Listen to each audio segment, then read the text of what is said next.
Bom, bom dia a todos e todas. Estamos aqui reunidos para mais uma sessão científica semanal do IGM, que ocorre todas as sextas às 9 horas e durante a pandemia está sendo de forma remota. Gostaria de lembrar a todos que essa sessão está sendo gravada e vai ser disponibilizada no canal do YouTube, no YouTube, né, no canal do IGM, a partir da próxima semana. E eu lembro ainda que todas as câmeras e microfones dos participantes vão permanecer desligados durante toda a sessão. Então, os comentários, dúvidas, elogios, sugestões, pode ser tudo colocado no chat e eu vou passar no final da apresentação para o palestrante. Hoje, então, nós temos a honra de ter aqui o Dr. Marcelo Gomes para dar a palestra hoje para nós na sessão. O Dr. Marcelo possui, então, um bacharelado em Física pela Universidade Federal do Rio Grande do Sul, onde ele também fez o seu doutorado, e também com um período de estágio doutoral na University of New Mexico, nos Estados Unidos, e depois ele foi pesquisador com nível de pós-doutorado na Northeastern University, nos Estados Unidos, e depois, de 2014 a 2019, também foi pós-doc no Programa de Computação Científica da Fiocruz. Hoje ele atualmente é pesquisador em saúde pública no Programa de Computação Científica, no ProCC da Fiocruz, no Rio de Janeiro, e ele tem experiência na área de modelagem matemática e computacional em epidemiologia, modelos metapopulacionais e sistemas dinâmicos. Marcelo teve uma atuação bem importante de divulgação científica e divulgação sobre o momento da epidemia do Covid. Ele está à frente do sistema Infogripe, que é um sistema de monitoramento de casos de síndrome respiratória aguda grave, e era um sistema que já estava no ar há um bom tempo, fazia principalmente monitoramento sobre um sistema sobre a síndrome respiratória aguda grave, mas principalmente isso é causado, né, por vírus respiratórios, então muito monitorava a situação de influenza no país. E foi essencial, de muita utilidade, quando chegou a Covid no Brasil. Então, o Marcelo fazia essas atualizações, boletins, ele e a sua equipe, e ele tem uma conta no Twitter muito atuante, um perfil verificado, onde mantém todo mundo super atuado, sempre nos trazendo os dados sobre como estão os dados atuais, e também eles faziam esses chamados de nowcasting, né, Marcelo, quando vocês davam a previsão que os modelos indicavam para as próximas semanas. Então, eu, pelo menos, batia ponto sempre no perfil até hoje, né, continuo lendo muito o Marcelo. Marcelo, muito obrigado por ter aceitado participar da nossa sessão científica.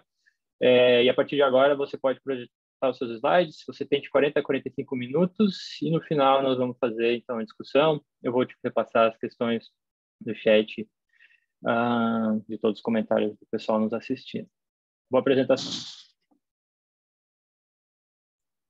Maravilha, Thiago, muito obrigado pela apresentação, muito obrigado à Fiocruz Bahia pelo convite, é um prazer estar compartilhando esse espaço com vocês e trazendo um pouco algumas das coisas, né, com as quais eu me envolvi, obviamente junto com o grupo de pesquisa, né, do grupo de métodos analíticos em vigilância epidemiológica, que envolve tanto pesquisadores do Programa de Computação Científica da Fiocruz, alguns pesquisadores da Escola de Matemática Aplicada, da FGV, e outros colaboradores, né? Então, a minha ideia para essa apresentação de hoje é trazer justamente um apanhado geral, né, das diferentes atividades com as quais nós nos envolvemos ao longo do curso dessa epidemia, né? Até para ilustrar um pouco os diferentes estudos, né, que são, obviamente, não todos, não esgotam todos os estudos relevantes, mas alguns exemplos de estudos relevantes em diferentes fases de um surto, de uma emergência em saúde pública, né? Então, essa é a ideia fundamental dessa apresentação aqui hoje, tá? Então, por isso esse título, né, o antes e o durante, crônicas da vigilância epidemiológica da Covid-19 no Brasil, obviamente, sob a perspectiva dos trabalhos com os quais nós nos envolvemos, né? Então, vamos lá. Bueno, primeiros aqui, uma lista de agradecimento aos pesquisadores, né, que tiveram mais diretamente envolvidos em diversas dessas iniciativas que eu vou apresentar aqui hoje, alguns links também relevantes, né, de alguns repositórios associados a esses trabalhos. Isso aqui eu vou voltar lá no final da apresentação de novo, não se preocupe. Buenas. Então, a vigilância epidemiológica e linha do tempo, né? Então, para a gente ter aí um primeiro panorama, né, com uma ilustração de, buenas, em diferentes momentos de um surto epidêmico, quais são alguns exemplos, né, justamente de atividades de interesse, né, de investigações de interesse para a tomada de decisão e preparação e resposta. Tá? Então, aqui eu trago essa linha do tempo, onde a gente tem, no lado de cima, eventos epidemiológicos, né, que vão acontecendo ao longo do tempo, eventos distintos, tá? E embaixo, alguns exemplos de estudos de interesse associados a cada uma dessas fases, né? Então, a gente tem, né, quando a gente tem uma emergência internacional, né, a gente tem lá, inicialmente, primeiro, obviamente, alguns casos, né? Então, a gente pegando aqui o exemplo fresco da Covid, né? Tudo começou com alguns casos ali de uma pneumonia não especificada, né, que não sabia muito bem o que é, e isso, obviamente, sempre vai fazer parte de estudos emergentes, né, ocorrências, que a gente identifica casos através de sinais e sintomas, né, e por isso a importância de vigilância sindrômicas, né, que é fazer acompanhamento, né, de casos a partir de sinais e sintomas específicos para identificar anomalias. Tá? Mas quando a gente já tem claro ali que, bueno, nós temos um novo patógeno, esse patógeno tem potencial e já está se espalhando, né, no mundo, não apenas restrito a uma determinada localidade, tá? A gente, dependendo das características, isso pode disparar, então, um alerta de uma emergência internacional. E aí, nesse caso, né, um dos estudos, uma das primeiras coisas, né, que são importantes no nível de preparação e antecipação é tentar identificar quais são as possíveis rotas de entradas, né? Então, se eu estou pensando no meu território em particular, que não está invadido, estou vendo que aconteceu, que está acontecendo uma emergência, né? Houve um surgimento de um novo patógeno que está se propagando em um determinado local, certo? Isso vai ser a minha origem, certo? A partir desta origem, quais são as rotas mais prováveis para entrar na minha região? Então, se eu estou analisando o meu país, por exemplo, quais são as principais portas de entrada no meu país, dada a origem deste evento de saúde pública, obviamente, a partir de um patógeno, de uma doença infecciosa, né, naturalmente. E aí, bom, também aliado a isso, qual é o potencial de espalhamento desse patógeno, né? E aí entram questões como o cálculo do R0, né? Depois, mais para frente, a gente vai ter RT, mas o R0, a taxa de reprodutividade básica associada a esse patógeno, e inclusive como é que a mobilidade humana pode afetar favoravelmente ou negativamente esse potencial de espalhamento, e investigação de cenários de mitigação, né? Dado que eu identifiquei aí essa estrutura mais provável de invasão, né, de entrada, como é que eu posso avaliar diferentes estratégias para tentar mitigar esse impacto no meu território?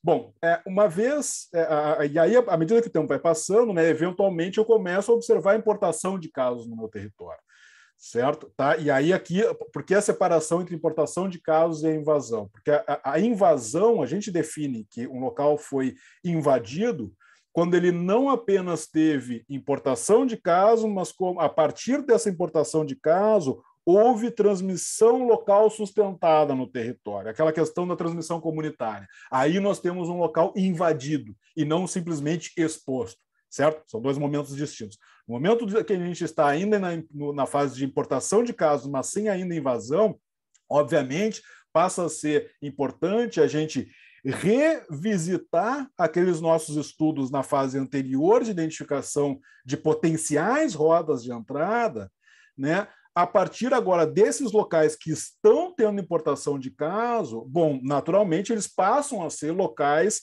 né, prováveis de terem novas importações, e aí, bom, das duas, uma, eles podem já estar dentro do conjunto que previamente eu avaliei como potenciais pontos de entrada ou não. Tá? E aí é interessante, eu posso recalibrar os meus modelos à luz dessa informação e avaliar, inclusive, bom, a partir desses locais, caso eles venham a ser invadidos, quais são as prováveis rotas de espalhamento agora dentro do meu território a partir desses pontos de interesse. Tá? Bom, passo à frente, momento que eu tenho agora o estabelecimento já no meu território está invadido, tenho transmissão comunitária. Bom, aí a gente começa a entrar na fase de acompanhamento, né, da análise de situação atual, e aí, obviamente, isso constantemente atualizado, certo? E aí a questão de um ongoing análise, certo? Uma análise continuada, né? E, à medida do possível, trabalhar também com projeções, o que nem sempre é possível e vai depender muito de diversas características, tanto do patógeno específico, da doença especificamente, e da própria comunidade. Tá? Nem sempre projeção, principalmente de médio e longo prazo, é de fato factível, mesmo que matematicamente possível.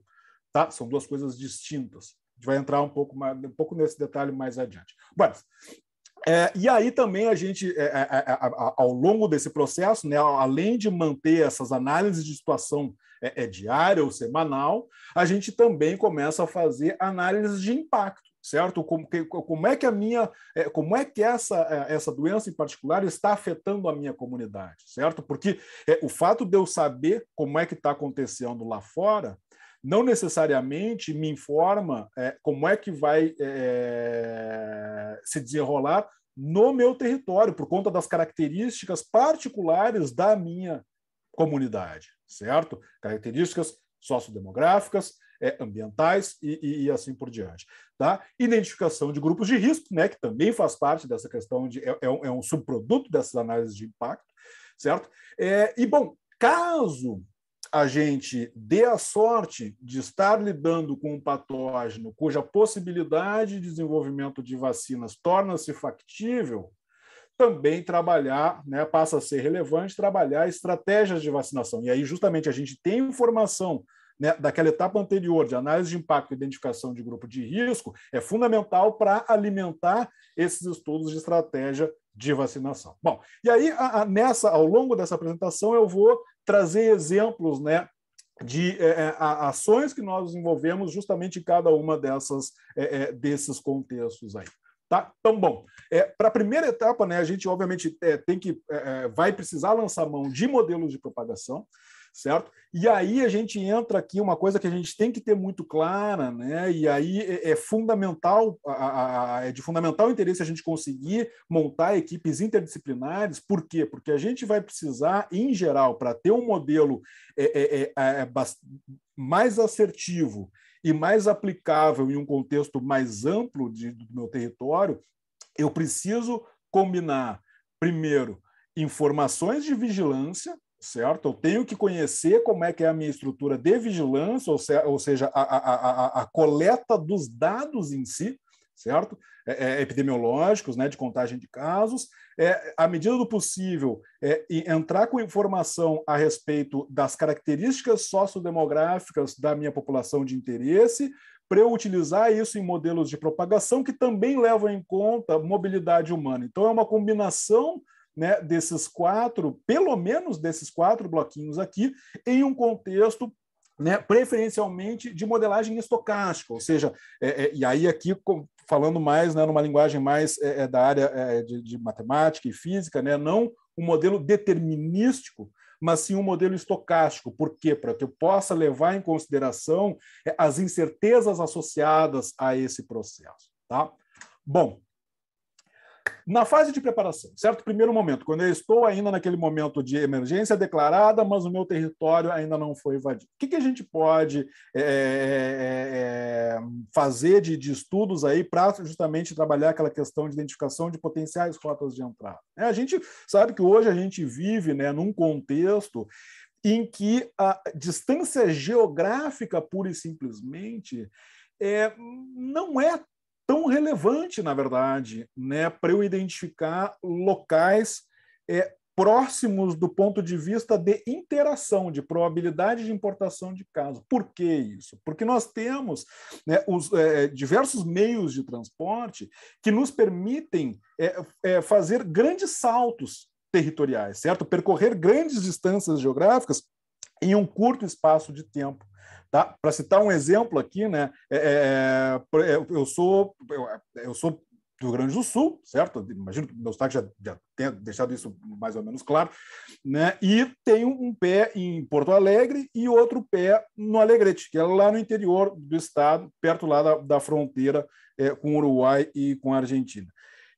A quantidade de pessoas que diariamente está se deslocando entre Porto Alegre e o Alegrete, então, 2 municípios dentro do estado do Rio Grande do Sul, e Porto Alegre e Rio de Janeiro, qual dessas duas é maior? Porto Alegre e Rio de Janeiro é uma distância muito maior do que Porto Alegre e Alegrete. Alegrete dá uns 500 quilômetros, mais ou menos, 500, 550 por aí. Tá?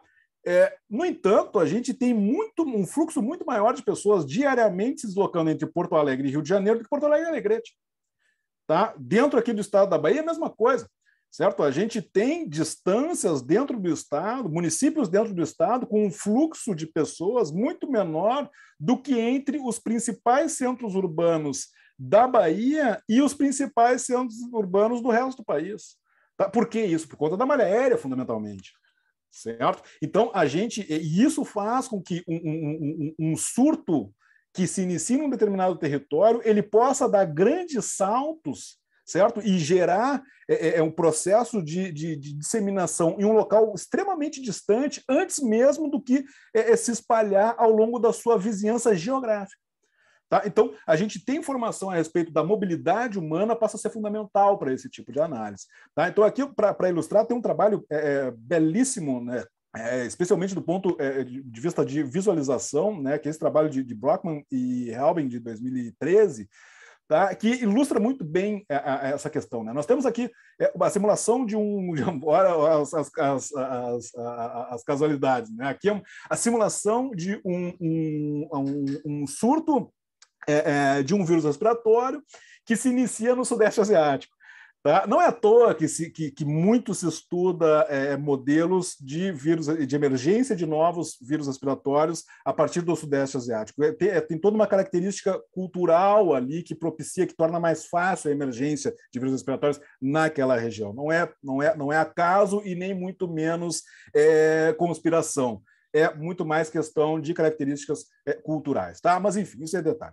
A gente tem aqui embaixo, tá, fotografias, tá, de distintos momentos ao longo da disseminação desse patógeno, tá? Então, a gente tem aqui uma fotografia há 41 dias, desde o início do surto, 51, 62, 72 dias, tá?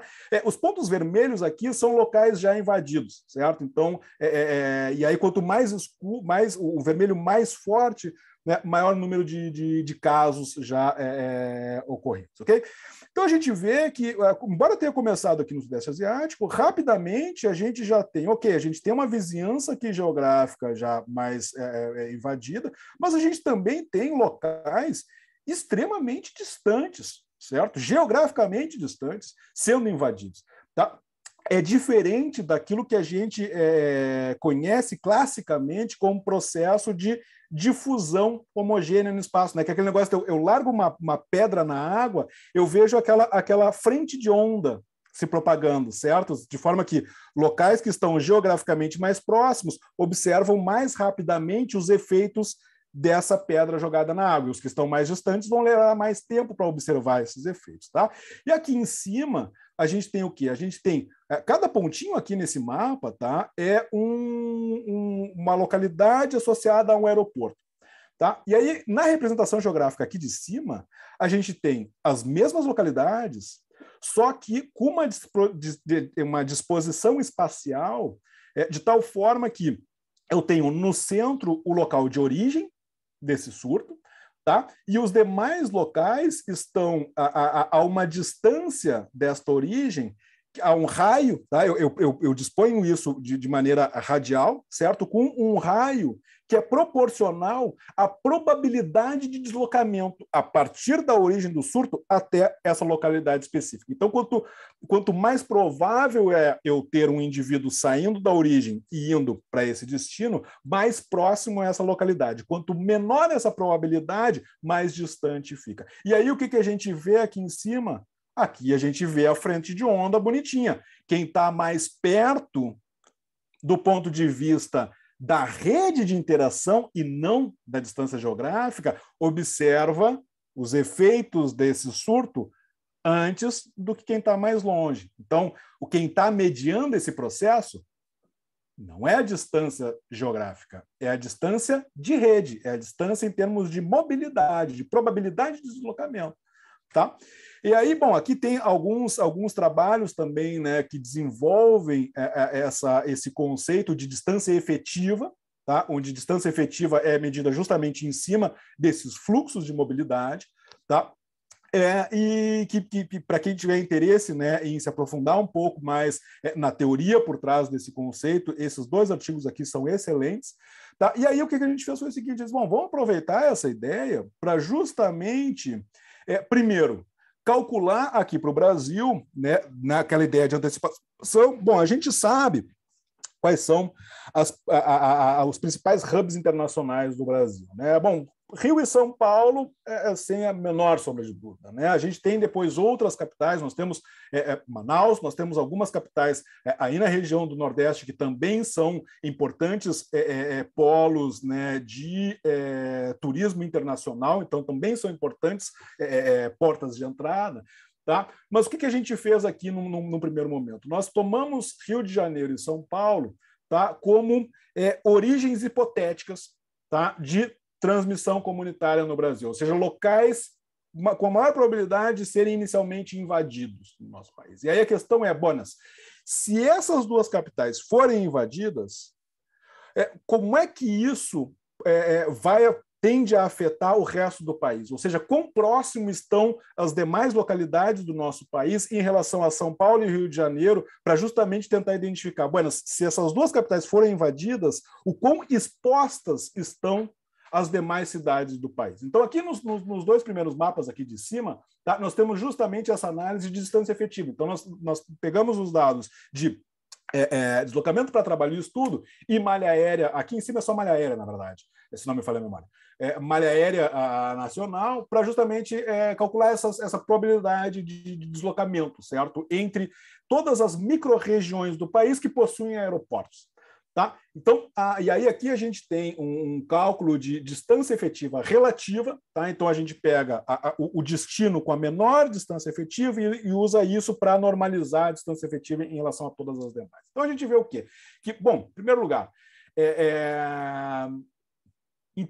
em relação a São Paulo, é todo mundo muito próximo.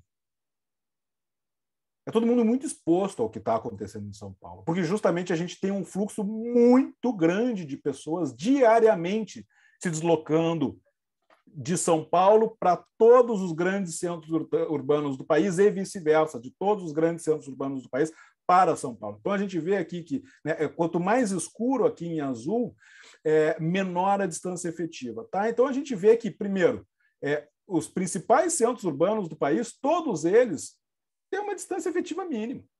Todo mundo muito próximo, certo?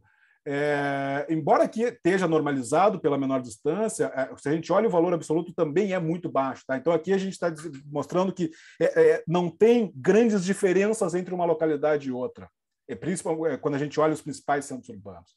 Tá? Quando a gente olha para o Rio de Janeiro, a gente também tem que as capitais das regiões Sudeste, Sul, Brasília, Manaus e algumas das capitais também aqui da região Nordeste também têm uma distância efetiva muito baixa em relação ao Rio de Janeiro. Ou seja, se chegar a se estabelecer em São Paulo e Rio de Janeiro, isso tem um potencial de muito rapidamente se espalhar e respingar nesses outros centros urbanos. Tá? E aí o próximo passo foi justamente, bom, qual é a probabilidade de fato disso ocorrer? Probabilidade de invasão. agora, certo? Então, eu parto do princípio que eu tenho já transmissão comunitária em São Paulo e no Rio de Janeiro. Qual é a probabilidade de que em uma única geração, ou seja, após 7 dias aproximadamente, tá? Que é o tempo típico, né, de duração do período de infectividade, qual é a probabilidade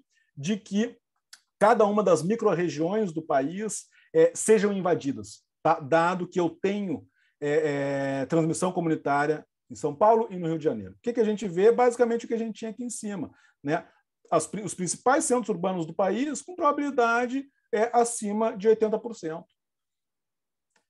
Tá? Em uma geração, ou seja, após aproximadamente uma semana desde o estabelecimento de transmissão comunitária em São Paulo ou Rio de Janeiro. Tá? E aí nós fizemos o próximo passo. Bom, agora, e aí se eu supor que todas as micro-regiões aqui que possuem probabilidade de pelo menos 50%, tá? Se eu tomar agora esses locais também como fontes, certo? Então, eu vou assumir que esses locais que têm probabilidade de ao menos 50% também já tem estabelecimento de transmissão comunitária, foram invadidos, como é que fica a próxima geração? Tá? Que é o processo de interiorização, certo? E aí a gente vê que, bom, não tem jeito, quer dizer, uma vez entrando nos nossos principais centros urbanos, passa a ser muito difícil. Se a gente não fizer nada, é muito difícil a gente conter, ou seja, rapidamente isso se espalha por todo o país. Tá? Bom, isso nós publicamos essas análises em um relatório técnico ainda ao final de março do ano passado. Posteriormente, isso acabou se tornando um artigo. Tá? E aí, quando a gente olha, né, em final de setembro do ano passado, o que a gente já tinha de dados consolidados a respeito do início do ano? O que a gente vê? Que lá em começo de março, né, isso aqui já é reconstruindo o passado, certo? Ao final de março, essa informação ainda não existia, certo? Porque a gente fez muita análise retrospectiva, né, de contagem, de registro de casos. Tá? Mas então, ao final de setembro, o que a gente sabia que tinha acontecido de fato já ao final da segunda, meados da segunda semana de março. Tá? Justamente casos identificados, tá, nos principais centros urbanos do país. Muito similar com essa primeira análise aqui. Tá? Já ao final de março, a gente já tinha um cenário que vai se aproximando justamente desse segundo momento. Tá? Bom, maio, a coisa já estava degringolada, né? Também muito similar com este perfil. Tá? E aí, bom, tá? Isso, né, essas análises de, rotas de entrada, certo? E o que a gente pode fazer? Então, uma das coisas que também nós avaliamos lá ao final de março bom, se a gente estimar cenários aqui de intervenção que combinem redução da mobilidade intermunicipal, ou seja, a quantidade de pessoas que se deslocam de um município para outro, tá? Com ações não farmacológicas nos municípios, tá? Distanciamento social, uso de máscara, enfim, né? Então, a questão de reduzir a transmissibilidade diretamente, tá? Então, a cada um desses 3 painéis aqui, tá? Em cada painel eu tenho uma mudança no meu nível de adesão às medidas de distanciamento social, tá? de minimização do risco de transmissão da doença dentro do próprio município. Então, baixando R0 inicialmente 2,5, então eu praticamente não tenho adesão a nenhuma medida, não estou fazendo nada dentro do município. Tá? Depois aqui uma adesão moderada, onde eu baixaria então o R0 de 2,5 para 2,1, e uma adesão mais alta, onde eu conseguiria, então, um R0 já de 1,7, por exemplo. Não é RT, viu? É R0. Tá? Isso aqui é uma ideia de eu estou mexendo só na transmissibilidade diretamente. Tá? Notem que eu sequer estou supondo aqui reduzir para abaixo de 1. Tá? Não estou pensando em medidas que consigam, de fato, bloquear completamente a transmissão. Tá? E aqui no eixo X de cada um desses 3 painéis, eu tenho percentuais de redução no meu deslocamento intermunicipal, redução de 30%, 50% e 80%. Então, a gente vê aqui o quê? Tá? O azul é a distribuição para todos os meus municípios, quanto tempo aproximadamente eu ganho até aquele local ser invadido, em comparação com não fazer absolutamente nada. Tá? Então, o que a gente vê? Se eu não fizer nada localmente e apenas focar com bloqueio de fronteira municipal, mesmo com uma redução significativa na mobilidade intermunicipal, de 80%, eu não ganho nem um mês para a grande maioria dos municípios. É um impacto muito pequeno. Agora, se eu combino ações dentro do município, mesmo com baixa redução da mobilidade intermunicipal, aí eu começo já a ter um efeito muito mais significativo. E se eu combino as duas coisas, eu posso chegar da ordem aí de meses em retardar o processo de invasão a todos os demais municípios. Tá? Então, isso é algo que também, né, conversa muito com algo que também já se discute há muito tempo, né? Aquela questão de, olha, fechar a fronteira simplesmente, primeiro que é muito difícil, segundo que qualquer fechamento ele é poroso sempre, e ele acaba dificultando o rastreamento de entradas. Então, a gente vê aqui que se eu não faço ações locais, simplesmente fazer controle de fronteira ajuda muito pouco. Tá? Principalmente se tratando de uma doença que tem transmissão assintomática. Tá? Então, agora, se eu combino as duas, aí sim. Tá? Então, isso aqui, a nossa esperança é que isso pudesse servir, né, de embasamento para medidas desde lá do começo. Infelizmente, a gente sabe que a gente acabou fazendo muito menos do que precisava fazer, né? E não é à toa que nós tivemos o estrago que nós tivemos. Aí, aqui, para ilustrar ainda esse conceito, né, nós temos o estado de São Paulo, Rio de Janeiro e Rio Grande do Sul, ilustrando, né? Então, aqui no painel de cima, sem mexer, sem adesão a medidas de distanciamento, né, dentro de cada município, mexendo só no deslocamento intermunicipal, e a gente vê aqui, né, aqui a escala de cores a quantidade de dias ganhos até invasão, certo? De nenhum dia ganho até 70 dias ganhos, a gente vê que a gente está sempre abaixo aqui de 10 dias, certo? De diferença. Agora, quando a gente tem uma alta adesão, notem o contraste, né, de um para o outro, para ilustrar aqui o impacto dentro de cada estado. Bom, tivemos a invasão, tivemos a introdução, vigilância. Vigilância, acompanhamento, monitoramento, análise de situação. Aqui eu vou pular mais rapidamente, porque isso, eu imagino que vocês estejam, a essa altura do campeonato, carecas de saber a diferença entre os dados de síndrome gripal, os dados de síndrome respiratória aguda grave. Tá? Aqui só, acho que focar principalmente aqui nesse ponto, né, só uma diferença. Né? A gente, no Infogripe, a gente olha a síndrome respiratória aguda grave, que são internações, né, por problemas respiratórios. Tá? Então, na SRAG em geral, né, a gente vai ter SRAG causada por vírus influenza, por outros vírus respiratórios, SRAG não especificada e SRAG com resultado laboratorial positivo para a COVID. Tá? Então, SRAG COVID é um subconjunto das SRAGs. Tá? A COVID como um todo, tá? Como a gente tem casos assintomáticos, nós temos casos leves, nós temos casos graves que não têm a manifestação sindrômica compatível com SRAG.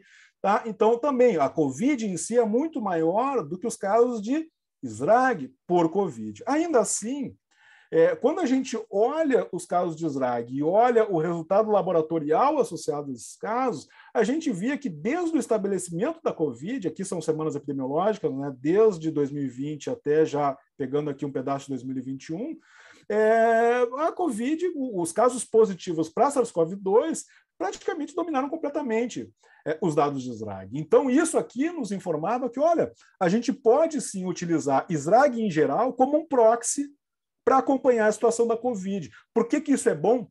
Porque a vigilância de SRAG nacional é muito sólida, é muito robusta e muito homogênea no território, diferente do monitoramento de casos leves, porque a gente teve muita diferença em termos de municípios que adotaram ou não testagem em massa, tipo de teste utilizado, maneira de reporte. Então, o dado de casos em geral é extremamente heterogêneo. E aí fazer acompanhamento e comparação acaba sendo bastante difícil, um dado muito limitado para esse tipo de análise. A SRAG já é mais robusta para esse tipo de acompanhamento. Tá? E aí a gente tem a vantagem, né, de como a gente já trabalha há muito tempo e essa vigilância já existe há vários anos, a gente tem já mapeado o que a gente espera observar tipicamente, né, a partir dos casos de SRAG em cada um dos nossos estados. Tá? Então, a gente tem, por exemplo, aqui nessas zonas aqui coloridas, né, que a zona de êxito numa determinada semana, se o número de casos que eu identifico está dentro dessa área verde aqui, significa que para aquela semana está significativamente abaixo do que eu esperaria observar com base no padrão histórico. Se eu estou na área vermelha aqui, eu estou significativamente acima do que eu espero observar. É uma ideia de canal endêmico, para eu saber, né, se eu estou com casos significativamente baixos, altos ou dentro ali do esperado. Né? E, além disso, a gente tem também limiares de atividade, né, que me diz, olha, a partir de um determinado valor de casos semanais, já me sinaliza que, olha, eu já estou com um surto rolando, tá? Porque é incompatível com aquela flutuação basal, né, de quando eu estou num período interepidêmico entre um surto e outro. Tá? Então, a gente pode utilizar isso, né, e isso, lá ainda no começo de março, foi extremamente útil para a gente justamente identificar que a gente tinha observado, muito antes da gente já ter as confirmações laboratoriais do impacto da Covid no Brasil, a gente já tinha o dado de SRAG sinalizando que, em termos de internações, o bicho já estava pegando na 12ª semana do ano passado, que foi meados de março.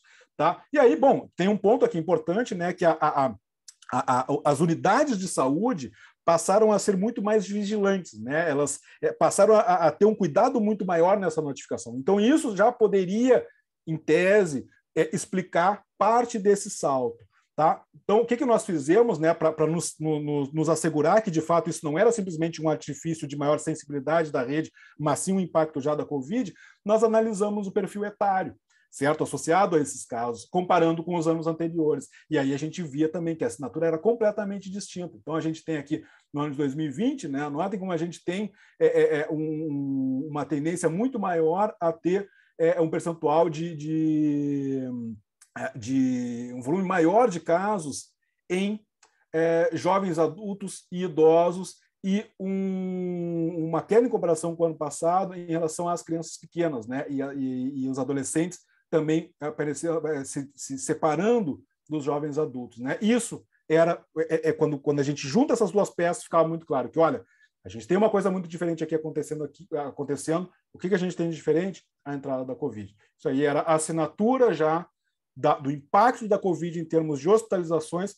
mesmo antes da gente ter ampliado a testagem laboratorial. Foi justamente ao final da semana 12 que saiu a portaria do Ministério da Saúde, né, declarando que, a partir de então, todos os casos de síndrome respiratória aguda grave notificados deveriam ser testados por PCR para o vírus SARS-CoV-2. Então, só depois disso é que a gente começou a ter uma testagem mais robusta no nosso país. Tá? Agora, para o acompanhamento dessas notificações, né, a gente tem um problema inerente a qualquer sistema de notificação, que é o atraso entre a ocorrência do evento de interesse e a inserção deste evento no banco de dados, tá? Que é o que a gente chama de atraso de digitação ou oportunidade de digitação, ou seja, quanto tempo leva entre a ocorrência do caso, identificado, obviamente, até esse caso ser inserido no banco de dados correspondente, aqui no caso, no CIVEP-GRIP. Então, aqui para ilustrar isso, a gente tem a linha cheia aqui, tá? É o número de novos casos semanais de SRAG por semana de primeiros sintomas, tá? Com o dado que estava disponível no banco até o final da semana 20 deste ano. Tá? E as linhas pontilhadas aqui coloridas é a mesma informação, só que ao término da semana 15, 20, 25, 30 e assim por diante, de 5 em 5 semanas. Nota o que a gente vê? A gente sempre tem uma diferença muito grande entre o que de fato aconteceu, que é a linha cheia, e o que estava disponível próximo à semana em que eu estou olhando o dado. Ou seja, os dados recentes estão muito distantes do que de fato aconteceu. Por quê? Por conta justamente dessa demora na inserção dos registros. Tá? E aí, bom, o que algumas pessoas fazem, né, então eu vou olhar o dado pela data de digitação, ao invés da data de primeiros sintomas, que é essa linha tracejada. E aí nota que a gente perde muita informação. A gente perde 2, 3, eventualmente até 4 semanas, dependendo do estado, até mais do que isso, em detectar mudança de comportamento, mudança de tendência, né, início, né, do aumento de casos, inclusive a reversão para queda e por aí vai, e a própria magnitude, né, do surto a cada momento. E aqui o Rio de Janeiro, que é um estado que, infelizmente, tem um atraso gigantesco nesse registro. Tá? E aí a gente vê, né, que a diferença entre a curva por data de digitação versus data de primeiros sintomas, que é o de fato interessante do ponto de vista epidemiológico, é completamente distinto. Então não dá. Essa informação aqui, ela não me permite acompanhar a epidemia, certo? E aí, então, é fundamental a gente lançar mão de modelos estatísticos que nos permitam estimar esses casos recentes, que é o que a gente chama de nowcasting, né? Que é estimar o agora. Eu não estou fazendo uma projeção para frente, eu estou estimando o que aconteceu nas últimas semanas, mas ainda não entrou no banco de dados. Tá? Então, para ilustrar aqui, eu posso pensar esse processo como uma matriz, onde eu tenho em cada linha uma semana do ano. Tá? E cada coluna é semanas de atraso. Então, por exemplo, na semana 3, quantos casos que ocorreram na semana 3 foram inseridos no sistema na própria semana 3? Vai entrar aqui na linha 3, coluna 0, tá? Porque 0 semanas de atraso. Com uma semana de atraso, quantos casos foram inseridos? Vai ser o meu N31, que é o número de casos da semana 3 inseridas com uma semana de atraso, 2 semanas de atraso e assim por diante. Quando eu estou na semana atual, tá, em T, quando fechou essa última semana, eu tenho já os casos que ocorreram naquela semana e que foram digitados sem nenhum atraso, e o resto ainda não aconteceu. Então, isso aqui é o não observado, porque ainda não passou o tempo necessário para a entrada desses registros. Então, esse triângulo em cinza aqui é o nowcasting. E em vermelho, que é o futuro, o que ainda não aconteceu, notem, isso aqui tudo já aconteceu, só não foi digitado, certo? O meu NTzão aqui, que é o total de casos na semana T, isso já aconteceu, simplesmente não entrou no banco. Agora, a quantidade de casos na semana seguinte, aqui já é futuro, aqui já é previsão.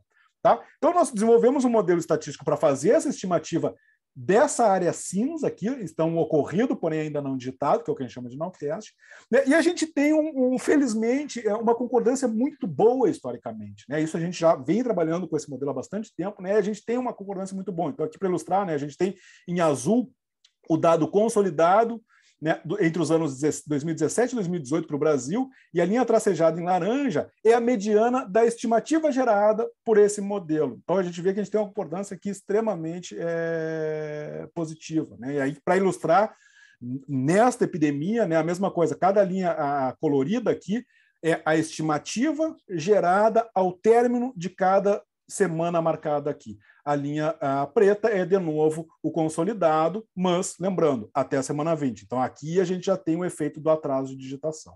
Tá? Para o Brasil e para o Rio de Janeiro. Obviamente, a gente nem sempre acerta, tá? Mas, em geral, a gente captura muito bem a tendência e a magnitude. Tá? E aí, claro, a gente bolou, né?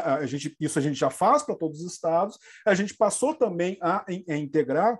Aqui eu vou dar uma acelerada, já estou me encaminhando para o fechamento. Mas aqui, como a gente tem essa incerteza associada a essa estimativa, a gente notou que o uso dessa informação nas salas de situação, pelas vigilâncias epidemiológicas das secretarias municipais, estaduais e do próprio Ministério da Saúde, tinha uma certa dificuldade em interpretar se eu estou numa situação de crescimento, de queda ou de estabilidade, por conta da incerteza associada. Né? Por mais que a gente estivesse colocando aqui também a média móvel para fazer um acompanhamento, né? A média móvel em cima da mediana dessas estimativas para ter acompanhamento, então a gente fez um passo seguinte, que foi, bom, em cima dessas estimativas, calcular a tendência, certo? Dadas as estimativas das últimas 3 semanas e das últimas 6 semanas, como é que eu estou hoje? Eu estou com uma tendência de crescimento, de queda ou de estabilização. E aí a gente passou a divulgar também esse indicador aqui, que nada mais é do que olhar essa tendência das últimas 3 e últimas 6 semanas, né, para saber se eu estou com probabilidade de crescimento,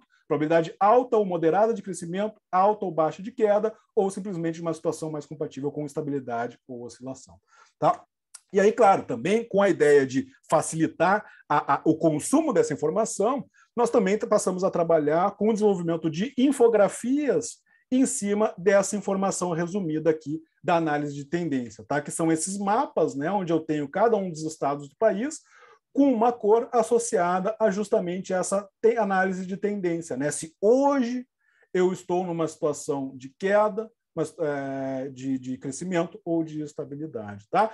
Nós fizemos isso para as capitais, e fazemos isso semanalmente para todos os estados, para as capitais de cada um desses estados e para as macro-regiões de saúde também. Tá? E aí, para fechar, tá? A última etapa aqui, análise de impacto e análise de grupos de risco, né? Aí a gente entra numa análise que foi fundamental para justamente a gente assessorar o PNI na elaboração da nossa estratégia da campanha nacional de vacinação contra a Covid. Né? Então, aqui, primeiro, só um dado, né, ilustrativo, né, da diferença na letalidade entre as SRAG. Ou seja, dado que eu tive SRAG, quão provável é eu, infelizmente, vir a falecer? A gente, historicamente, trabalhava aí com uma letalidade na casa de 10% a 12%. SRAG em geral, né, independentemente de qual vírus associado. Em 2020, passou para quase 30%. Quando a gente nos restringia para SRAG positiva para vírus influenza, a gente subia aqui para casa de 16%, 18%. Né? Quando a gente olha os SRAG positivo para Covid, 33%. Tá? Hoje a gente está aí... Hoje a gente vê que a gente ainda está aí numa faixa na casa dos 25%, 30%, infelizmente. Tá? E aí, quando a gente olha por essas coisas por faixa etária, tanto hospitalização quanto óbitos, tá? A gente vê que tem um perfil muito distinto. Tá? Então, por exemplo, quando a gente pega, né, aqui o volume bruto, né, o total de notificações até agosto do ano passado, tá? Em cada uma dessas diversas faixas etárias. E aí, se a gente pega, faz o cálculo, né, normaliza isso aqui pela quantidade de indivíduos em cada faixa etária, bom, para o Brasil, a incidência por 1.000 habitantes era de 1,4, ou seja, 1,4 casos de SRAG por Covid a cada 1.000 habitantes no país. E aí a gente pode comparar esse valor de referência com a incidência por 1.000 habitantes em cada uma das faixas etárias. E aí o que a gente tiver acima deste valor está em sobre-risco, ou seja, é um risco maior de desenvolver caso grave do que a população em geral. Tá? A mesma coisa para os óbitos. Tá? Então aqui já é essa análise sobre risco, que é pegar a incidência de hospitalizações por SRAG ou óbitos por SRAG Covid ou óbitos por SRAG Covid, né, a incidência em cada faixa etária dividido pelo valor de referência, que é a incidência na população em geral. Então, se está acima de 1, o risco é maior. Tá? E aí a gente vê, né, que justamente quanto maior a idade, muito maior o risco. Por isso, né, o escalonamento por faixa etária. Tá? E aí, para ter uma ideia de impacto, né, aqui a gente tem o nowcasting por faixa etária. Tá? E aí reparem o seguinte, tá? Todo mundo lembra do pico de março, né? Está aqui o pico de março deste ano, em todas as faixas etárias. Agora, reparem que maio, a gente teve uma situação pior do que março, na verdade, em termos de transmissão. Por que em termos de hospitalização, maio não foi pior do que março? Porque justamente a vacinação protegeu a população acima de 60 anos. Reparem aqui no grupo 60, 69, 70, 79 e acima de 80 anos. A gente não tem o pico de maio. Por quê? Por conta da vacina. Em maio, essas faixas etárias já estavam com uma cobertura vacinal extremamente elevada. Isso aqui é a assinatura prática da efetividade da vacina. Tá? Não é um cálculo de efetividade, mas é a assinatura prática, o impacto da efetividade. Aqui para ilustrar, né, a projeção, né, do que poderia ter acontecido em termos de óbitos se a gente não tivesse entrado com a vacina quando a gente entrou. Então, a linha em azul aqui, tá, para cada uma das faixas etárias, é a estimativa, né, a projeção de óbitos por semana em cada uma das faixas etárias sem a vacinação, em comparação com o que de fato aconteceu. Tá? Com isso, eu encerro o que eu tinha para trazer aqui para vocês, assim, nesse apanhadão geral. Tá? Esqueci de botar aqui agora o site. Nós estamos com 2 sites do Infogrip, né? Esse que tem essas análises de tendência e a estimativa com isso para estados, municípios e macro-regiões de saúde, que é info.gripe.fiocruz.br, e o site antigo, que também está sendo atualizado semanalmente, tá? Mas com informações geralmente distintas, outras análises, na verdade, sem o ponto entre o info e gripe. Então é infogripe, tudo junto, .fiocruz.br. Muitíssimo obrigado novamente pelo convite. Um prazer estar apresentando essas análises aqui para vocês hoje, né? E espero que tenha dado para ter uma ideia, né, desse contexto geral, né, das diferentes etapas envolvidas, né, em análises voltadas para acompanhamento e mitigação de surtos em desenvolvimento. Muito obrigado. E agora eu fico aqui à disposição para a gente conversar a respeito e tirar quaisquer dúvidas que vocês têm. Muito obrigado. Marcelo, excelente palestra. Nós que agradecemos você ter feito esse resumão sobre tudo que aconteceu e sobre os métodos que vocês utilizam. Enquanto que as questões vão entrando aqui, tem vários parabéns para ti. Eu tenho algumas perguntas. Eu lembro de uma vez você, em vários dos seus fios que eu li, um falava sobre essa questão do atraso das notificações, né, de SRAG. E você mencionava como as coisas estavam melhorando em alguns estados, que talvez por vocês conscientizar e pressionar o pessoal, né, para botar os dados, registrar o mais rápido possível. Gostaria que você falasse um pouco disso, como é esse processo de vocês conversar com eles, e se você acha que isso é um legado que vai melhorar a nossa vigilância para os próximos problemas que a gente venha a ter, ou até mesmo influenza, né, voltar a circular de forma normal, sazonal. Qual a sua visão disso?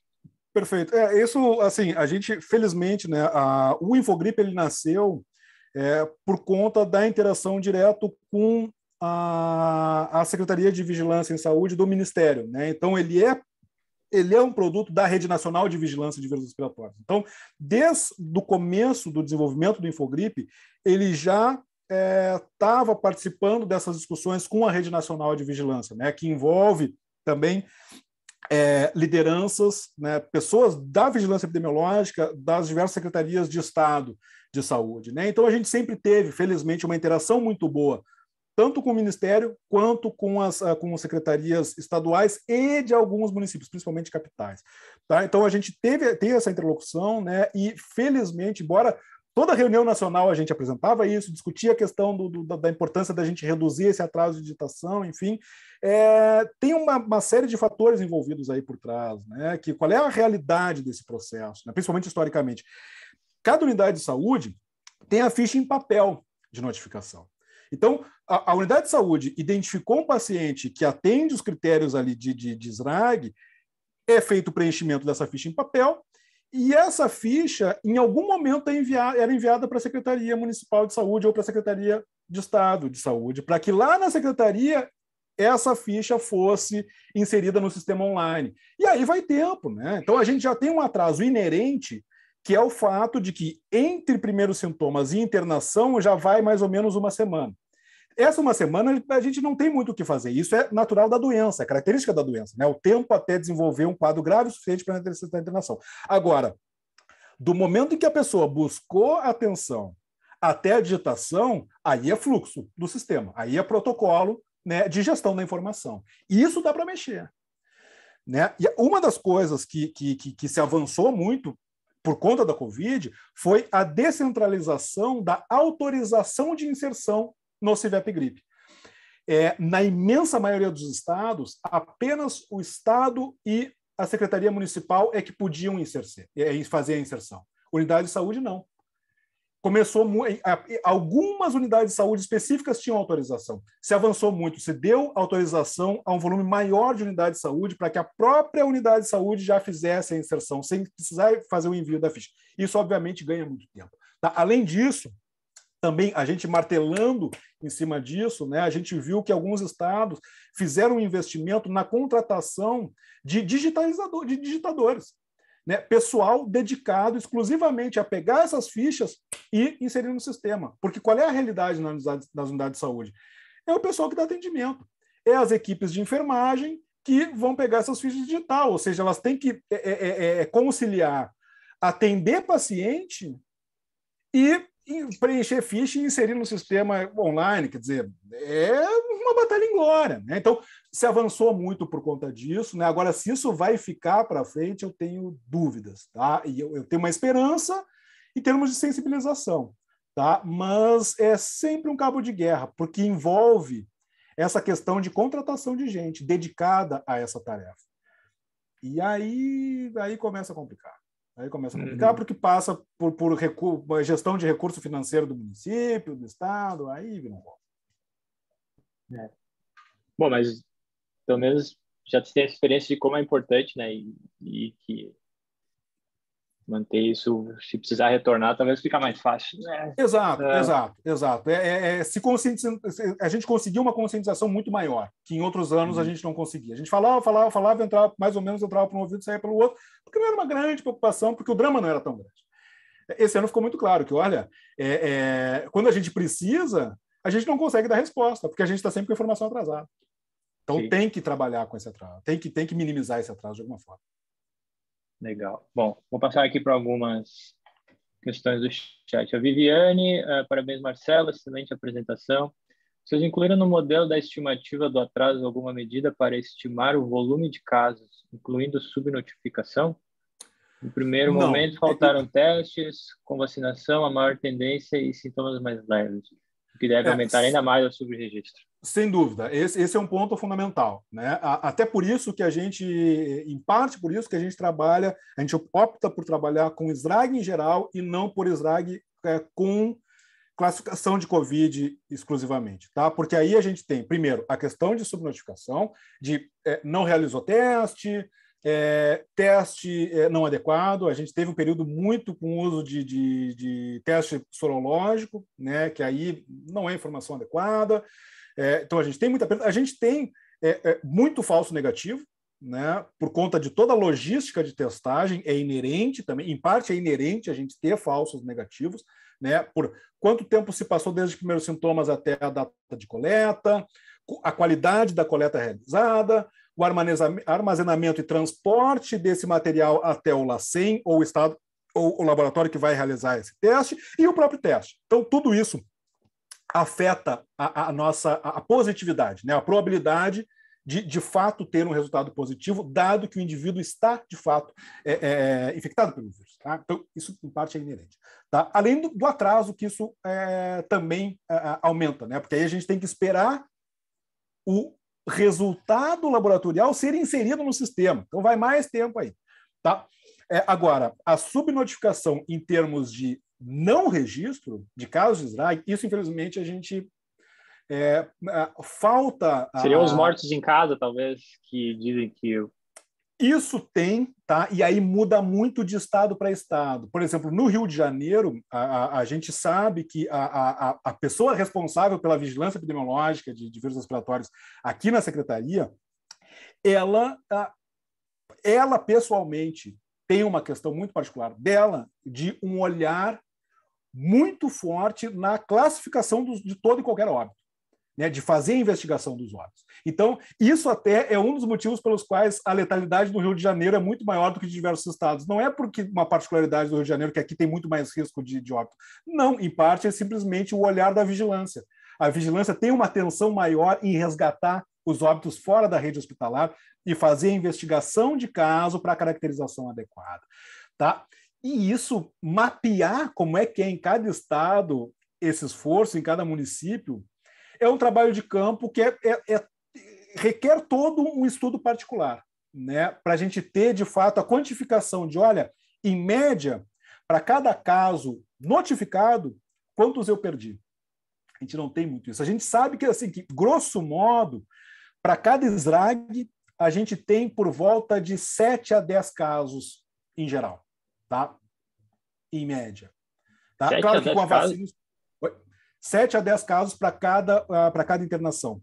Ah, tá. Casos leves, casos em geral. normais, em Isso, geral. exatamente. Tá, Tá? Aí entrando casos leves, né, e até assintomáticos. A vacinação também muda essa equação, né? Porque agora, claro. para cada um caso de internação, a gente tem um volume muito maior de casos leves, porque a vacina diminui muito o risco de desenvolver um caso grave. Então já não é 7 a 10. E a gente não sabe muito bem, na verdade, quanto de fato é, porque o cálculo de efetividade e eficácia, ele não dá exatamente esse valor.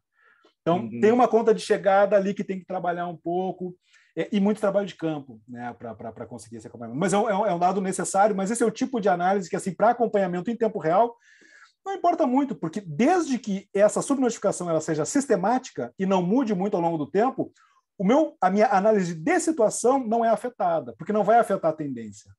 Tá? Afeta total. E aí é muito mais importante para a análise retrospectiva, né, que é o que em geral se faz.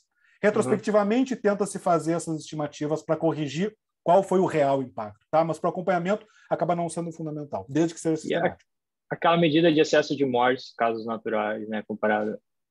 Essa é uma boa. Essa é uma boa prática também. É uma boa maneira de tentar fazer, né? Pegar tanto excesso de óbitos, né, comparado com o perfil histórico, e também dá para olhar pelos dados de internação pneumopatias, enfim, outras internações associadas a problemas respiratórios que acabaram não entrando no CIVEP, como SRAG, por exemplo. Tá? E também comparar excesso de internações por problemas respiratórios. Isso também é uma maneira de tentar identificar subnotificação de hospitalizações que ocorreram, mas que por algum motivo não entraram no CIVEP. E a outra é fazer análise de campo em unidades de saúde específica, e aí é mergulhar nos prontuários. Pegar todo o histórico de prontuários e, caso a caso, comparar o que aconteceu com esse indivíduo. Isso aqui era assim um caso de SRAG. Entrou no CIVEP ou não entrou? E aí também estimar. Tá? São algumas estratégias possíveis. Legal. Bom, vamos adiante aqui. Muitos parabéns, Ricardo, Manu, parabéns. Valdemir, parabéns. O trabalho de vocês foi brilhante. Malu, parabéns. A Valéria falou que foi muito didático. Vamos ver se eu acho alguma pergunta aqui no meio. Parabéns pelo excelente trabalho. Aqui tem Vinícius. Parabéns, Marcelo. Comente para nós sobre como você vê o futuro da vigilância em saúde. Então, eu tenho sentimentos mistos, né? Mixed feelings em relação a isso. Tá? Por um lado, eu tenho esperança que a gente tenha um ganho de qualidade muito grande, tá? Por conta da atenção toda que se deu esses últimos 2 anos, né? E o quanto se discutiu isso na mídia, nas salas de situação, nas secretarias, então, e na academia também, né? A gente avançou muito. Então, eu tenho esperança que isso deixe um legado. Por outro lado, eu tenho um medo muito grande, de fato, com a manutenção disso para frente, especialmente se nos anos seguintes a gente começar a ter uma situação cada vez menos dramática, né, em termos de outros agravos de saúde, e aí a coisa aí novamente normalizando. Exemplo disso, 2016, 2019, a gente teve, sim, um surto de influenza avassalador no Brasil. Quem que não é envolvido, quem daqui que não está envolvido com vigilância de vírus respiratórios, soube que a gente teve um surto avassalador de influenza em 2016 e 2019? Eu vi nos seus gráficos um pico em 2019. O que é esse pico? Eu acho que em crianças aparecia. Foi usual. Crianças pequenas e muito idosos. Aqueles 2 pilares nos extremos. Né? Clássico. Clássico. Tá? Passou batido. Porque a gente naturalizou, né? A gente naturalizou a virose. E eu tenho esse medo que a gente volte a analisar. E aí tem um problema também, de novo, que volta em questões políticas, né? Que é um problema histórico da vigilância. Nessas reuniões nacionais, a gente vê uma diferença muito grande, por exemplo, entre o legado dos laboratórios, tá? da rede laboratorial da vigilância e da rede de vigilância epidemiológica, tá? Que são os 2 braços, né, dessa vigilância. O braço laboratorial, ele tem uma memória maravilhosa. A vigilância epidemiológica, quase que de 2 em 2 anos, a gente tem que voltar a discussões antigas. Por que isso? Por conta das eleições municipais e estaduais, que invariavelmente acabam mudando muito as equipes nas secretarias municipais e estaduais de saúde. E aí a gente acaba perdendo memória. Nos laboratórios isso não acontece muito, né? Os LACENs têm uma preservação de equipe ali que é completamente diferente, porque é mais ou menos a parte das secretarias. E isso preserva a memória. É cargo político, né? Quem que é o secretário e quem que vai fazer a política de vigilância. Agora, cargo técnico no laboratório não é cargo político. Exatamente, então exatamente. É esse o ponto fundamental, tá? Então, claro, nas secretarias a gente sempre vai ter ali pessoal da ponta mesmo, da área técnica, que vai ser preservado. Mas aí é realocada, passa para outro agravo de saúde, sai de um lugar, vai para outro por conta desse manejo político de quem é o novo ou a nova secretária, o subsecretário, o diretor do não sei do quê, e aí a gente fica penando. Esse é sempre o meu medo, tá? Mas a gente está também, bom, o próprio Vinícius que fez essa pergunta, está aí tocando um projeto que, caso a gente consiga tocar isso adiante, pode também dar um salto de qualidade, né, justamente desse olhar de vigilância sindrômica, né, voltada também para vírus respiratórios. Então, assim, eu sinto que, do ponto de vista técnico, se avançou muito e tem muitas ideias novas que podem ter um legado maravilhoso. A minha preocupação é o quanto isso vai ser de fato usado na gestão de saúde pública. Por isso esse meu sentimento misto em relação ao futuro. Tá certo. Bom, acho que com essa a gente termina. Foi ótima discussão e, bom, esperamos que sejam mantidas as melhorias que foram atingidas nesses anos pandêmicos para o que tiver por vir aí de novos vírus respiratórios. Bom, a própria vigilância genômica a gente espera que seja um legado, né, Thiago? Essa vigilância toda genômica que se montou para a Covid, a gente espera que fique como legado para a vigilância de vírus respiratórios. Exato, pelo menos se vai ficar ou não, a estrutura daí. A gente tem maquinário, felizmente se melhorou muito. Agora, como é que vai ficar o fluxo de insumos daqui para frente? Exato, essa é a questão. Essa é a questão. Marcelo, muito obrigado. Ótimo sempre conversar contigo. E, bem, vou encerrar aqui. Obrigado a todo mundo que ficou até agora assistindo. E, bem, é isso aí. Valeu, pessoal. Maravilha. Bom dia. Pessoal, muito obrigado. Bom dia a todos. Tchau, tchau. Tchau, tchau.